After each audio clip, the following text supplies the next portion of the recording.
Sejarah sering mengajarkan kita untuk mengagungkan mereka yang berdiri di garis akhir. Nama yang tercatat adalah mereka yang mengibarkan bendera kemenangan. Yang difilmkan adalah saat pintu kota dibuka, saat sorak-sorai terdengar. Namun jarang ada yang bertanya, siapa yang menyiapkan semua itu sejak awal?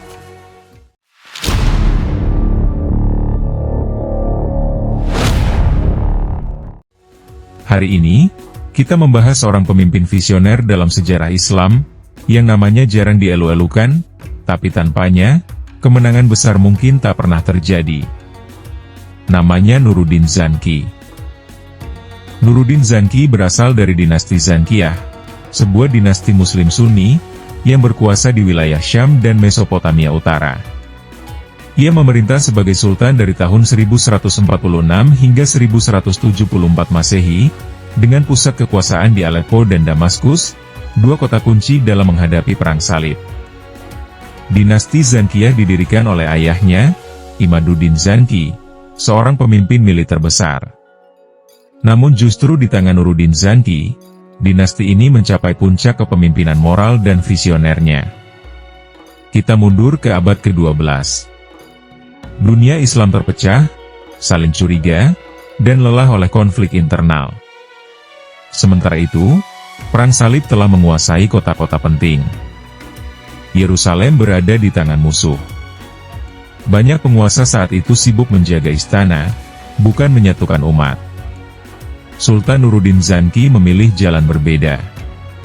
Ia bekerja tanpa gaduh, dengan visi yang tidak instan. Sultan Nuruddin Zanki dikenal sangat sederhana. Ia menolak hidup mewah. Ia tidak memperkaya diri dari rampasan perang. Ia hanya mengambil gaji resmi, tidak lebih. Namun kesederhanaannya bukan simbol kelemahan. Itu adalah sikap moral. Ia membangun sistem peradilan independen. Hakim boleh memutus perkara, bahkan jika keputusan itu merugikan sang sultan. Dan ketika itu terjadi, Nuruddin Zanki menerimanya. Tanpa amarah. Tanpa intervensi. Karena baginya, keadilan bukan slogan, melainkan adalah fondasi negara. Nuruddin Zanki memahami satu hal penting, perang tidak akan dimenangkan jika masyarakatnya rusak. Ia membangun madrasah, rumah sakit gratis, dan pusat-pusat ilmu. Ilmu agama dan ilmu dunia berjalan beriringan, ulama dilindungi, dan cendekiawan diberi ruang. Ia tidak mencetak tentara fanatik, tetapi generasi yang paham tujuan. Dari lingkungan inilah lahir tokoh-tokoh besar, termasuk seorang pemuda Kurdi, yang kelak dikenal sebagai Salahuddin Al-Ayyubi.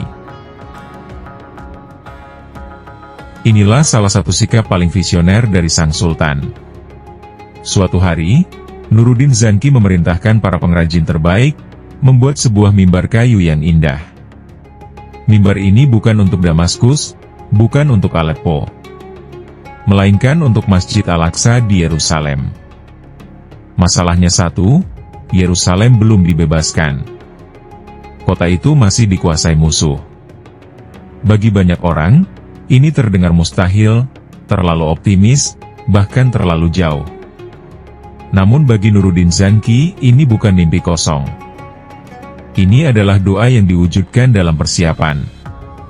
Seolah ia berkata, kita tidak berjuang karena yakin menang. Kita berjuang karena ini benar. Dan kemenangan akan menyusul. Nuruddin Zanki wafat pada tahun 1174 Masehi, sebelum melihat Yerusalem kembali ke pangkuan Islam. Ia tidak pernah menyaksikan mimbar itu terpasang. Namun beberapa tahun kemudian, Yerusalem dibebaskan oleh murid ideologisnya, Salahuddin Al-Ayyubi.